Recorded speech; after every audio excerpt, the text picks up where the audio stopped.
Baik, bisa kita mulai dalam hitungan ketiga untuk pemotongan tubuhnya. Satu, dua, tiga. Boleh berikan tepuk tangan dalam sesi prosesi pemotongan tumpeng HUT PSSI ke-94.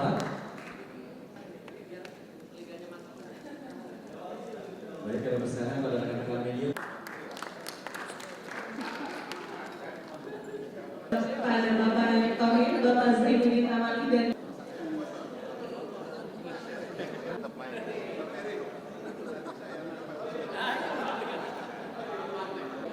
Salam sepak bola. Rising.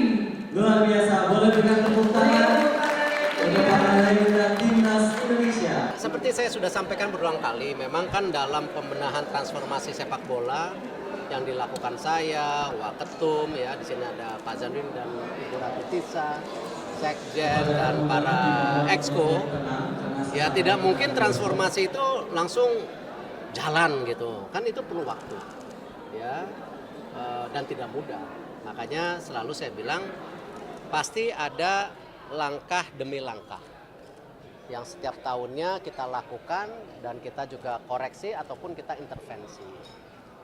Saya tidak mau ria, tidak mau sombong, tetapi langkah pertama kita ketika kita fokus pembenahan tim nasional sepertinya sudah ada hasilnya. Tapi itu pun tadi saya berikan catatan, sebelumnya ada juga program-program yang memang didorong waktu zaman Pak Zainuddin, ya atas instruksi Pak Presiden Jokowi waktu itu, bahwa ada persiapan menyeluruh untuk tim, sehingga pada saat SEA Games ataupun tadi malam kan beredar 9 pemain inti, ya benar. Tapi tidak hanya dari SEA Games, udah ada program sebelumnya. Nah inilah yang saya juga lakukan sekarang di tim nasional bersama PSSI, mempersiapkan juga tidak hanya tim yang sedang tanding, sekarang yang U17 putra sudah di Jogja, ya training, yang putri juga kemarin sudah diumumkan, sudah akan persiapan, nanti U20 juga Coach Indra mempersiapkan. Ini yang saya bilang program berkelanjutan, karena nanti hasilnya jangan sampai yang kita punya generasi emas hari ini, ya 3-4 tahun lagi tua, tidak ada pelapis. Nah itu yang sering kita ya lupa melakukan tadi program keberadilan. Tadi Pak Roni lihat di bajunya tuh tur tahun 74-76 ke negara-negara Nederland, tapi habis mungkin tahun 80-an ini nggak ada lagi programnya. Nah ini hal yang saya mau tadi, sinkronisasi ke depan kita harus jalankan. Dan bersamaan tahun ini kita akan ada perbaikan yang namanya juga tadi sinkronisasi bersama Liga. Ya, bahkan tahun 2027 itu dari sekarang seperti apa? Liga dan bagaimana tim nasional. Memang ada yang bilang, kok nggak dipersiapkan dari kemarin? Ya namanya juga kita baru bebenah kan nggak semuanya juga langsung bisa dilakukan seperti kita ngebalikin tangan gitu. Jadi kan perlu ada persiapan segala. Dan ini yang saya lakukan bersama Expo, Waketum, Sekjen. Ya pembenahan liga akan menjadi ini, dan tetapi yang nggak boleh menjadi stigma terekam ya bahwa PSSI itu hanya ngurusin liga, enggak. Tugas utama PSSI itu mengurus tim nasional, baru bersinergi dengan liga seperti di negara manapun. Ya. Soal hasil semalam mungkin Pak, menang lawan Australia membuka menuju perempat final ke sekaligus juga final dan Olimpiade mungkin Pak. Ya. Dan juga Justin Hubner prosesnya begitu cepat Pak, dari main di Osaka terus merapat ke Qatar, gimana ceritanya? Tentu kita ingin semua pemain terbaik kita main. Tetapi tentu karena ini bukan FIFA Matchday, ya kembali kita hanya bisa mengontrol pemain yang bermain di liga kita. Nah karena itu sejak awal saya meminta kontribusi lebih daripada klub dan liga. Dan mereka memberikan, sehingga berani bersama-sama punya komitmen, liga diberhentikan sementara, pemainnya gabung, baru liga mulai lagi. Itu saya mengucapkan terima kasih. Nah, tetapi pemain-pemain kita yang di luar negeri ya memang perlu lobby-lobby khusus. Seperti Marcelino, alhamdulillah bisa datang. Iva, Rafael bisa datang. Tetapi pemain yang sekarang sudah menjadi tim utama seperti Elkan misalnya, ya sampai hari ini kita belum bisa menarik gitu. Nah, untung saja Nathan dan Justin dengan lobby kami dari PSSI, ya kita 24 jam melobi, akhirnya pemain bisa dilepaskan.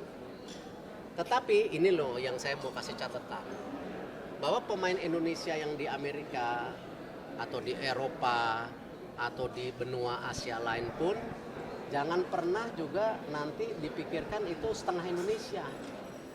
Mereka pemain Indonesia, buktinya kemarin Nathan sampai ya langsung main, Justin sampai langsung main. Artinya apa? Jangan pertanyakan itu. Jangan pernah memecah-mecah lagi, oh ini diaspora, ini Indonesia, semuanya pemain Indonesia. Kebetulan ada yang main di Indonesia, ada yang main di luar negeri.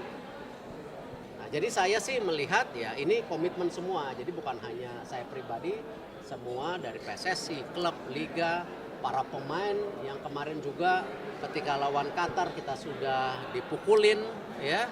Tapi terus saja dengan 9 pemain masih bisa ya bermain sampai menit terakhir ya, tidak banyak gol. Ya, tidak banyak gol, hanya 2-0. Ya. Nah, kemarin kita kasih lihat lagi bahwa loh, ya inilah Indonesia baru yang dimana kita punya tim sepak bola yang punya standar tinggi gitu. Ya, Australia kita kalahkan 1-0. Nah, tapi berpuas diri tidak, kita masih ada Jordan.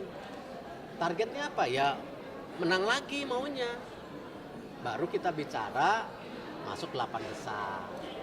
Masuk 4 besar, masuk Olimpiade. Jadi satu persatu lah ya, tapi saya melihat tadi persiapan jangka panjang dengan hasil hari ini sebuah ya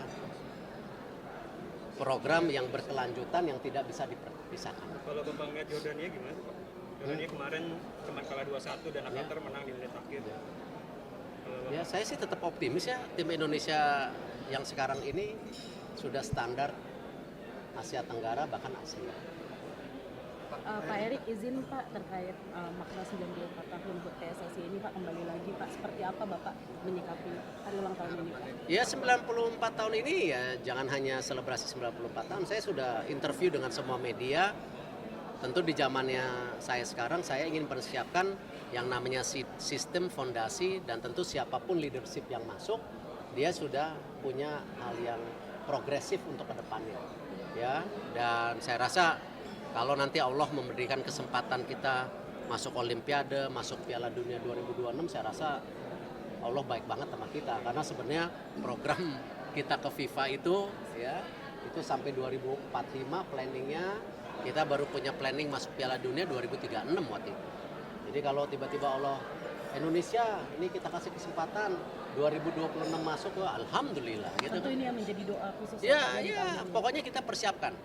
Jangan hanya mikir mau, tapi tidak PR tiap harinya tidak dijalanin gitu. Itu sama aja mimpi bohong. Pak Erik, Pak, ini timnas U23 8 besar Pak. Berpuas, imbang atau menang? Enggak, maksud saya artinya kalau lolos ke 8 besar kontrak Sintayong otomatis diperpanjang dong Pak. Tuh, itu kan sebuah komitmen yang kita udah sepakatin sama-sama bahwa ada target-target untuk Coach Sintayong sebagai profesional dan dari saya sebagai profesional punya kesepakatan. Nah, jadi jangan dipolemikan gitu. Jadi sudah ada hal-hal yang disepakati, ya. Pertanyaan media juga gimana kalau nggak lolos 8 besar? Ya itu baru penilaian yang berbeda gitu. Tetapi saya bersama PSSI kita berdiri tegak di atas wilayah profesionalisme. Ketika kita bersepakat itu yang kita pegang. Ya, puas nggak? Ya puas. Ya, tapi tadi jangan ini dipotong-potong. Ya, ini kadang-kadang ke Indonesia nih, oh Erick Thohir, Pak Iwan, Pak Agung, enggak, kita ini berkesinambungan. Kalau kita mau bersinambung, yang tadi saya bicarakan lagi berulang-ulang, juara SEA Games itu bukan karena SEA Games, kebetulan Pak Zainuddin waktu itu Menpora atas instruksi Presiden mempersiapkan untuk U20 yang akhirnya punya TC jangka panjang dan hasilnya di SEA Games. Nah, sekarang juga dengan nanti ada pemerintahan baru Pak Prabowo, ya kita berharap tentu tadi lebih lagi ditingkatkan prestasi sepak bola kita karena kebetulan ya kalau dulu level Asia Tenggara sekarang levelnya agak Asia. Artinya apa? Tadi ya pemerintah harus meningkatkan komitmen, kita PSSI pun sebagai manajemen profesional harus meningkatkan kinerja. Itu kan? Jadi nggak bisa pemerintahnya komit, PSSI-nya bobo. Atau PSSI-nya bergerak tapi nggak disupport pemerintah, ya selesai lah. Kalau bicara komitmen berarti artinya udah ada omongan rencana Sintayong ini kalau lolos perpanjangan berapa tahun Pak kontraknya Pak? Ya Kabar kan sampai saya 2027 ya, Pak? Ya 2027 saya udah ngomong. Berarti sampai Piala Asia 2027. Kenapa nggak pernah nanya Coach Nova, Coach Indra gitu, atau Coach Mochi gitu, ya kan?